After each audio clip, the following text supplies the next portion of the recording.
আমি প্রাণ ফিরে পাওয়া মরা লাশ, আমি সবুজ মাঠের দুর্বা ঘাস। আমি মানি না কোনো হার, আমি হারকে করি সংহার। বহুবার ভাঙা আমি ভাঙি না আর। আমি নেইমার জুনিয়র।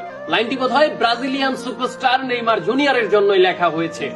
আপনি ব্যক্তি হিসেবে নেইমার জুনিয়রকে অপছন্দ করতে পারেন, কিন্তু খেলোয়াড় হিসেবে নেইমার জুনিয়রকে কখনোই আপনি অপছন্দ করতে পারেন না, কিংবা নেইমার জুনিয়রের খেলাকে আপনি কখনোই ট্রোল করতে পারেন না। ব্যক্তি হিসেবে নেইমার জুনিয়রকে আপনি ট্রোল করতে পারেন, কিন্তু খেলোয়াড় নেইমারকে আপনি কখনোই ট্রোল করতে পারবেন না। কিন্তু এবার জীবনের সঙ্গে যুদ্ধ করে টিকে রয়েছেন হাসপাতালের বেডে, কাতরিয়েছেন কিন্তু বহু সময় ধরে নেইমার জুনিয়র। আপনি নেইমার জুনিয়রের ফ্যান না হয়ে মেসির ফ্যান হতে পারেন, কিংবা আপনি ক্রিস্টিয়ানো রোনালদোর ফ্যান হতে পারেন। আপনার আশা থাকতে পারে একটি গোল্ডেন বুট, একটি গোল্ডেন বল বা একটি বিশ্বকাপ। আমাদের নেইমার জুনিয়রের ফ্যান যারা রয়েছে আমরা, আমাদের সব থেকে বড় আক্ষেপের বিষয়টা কি জানেন?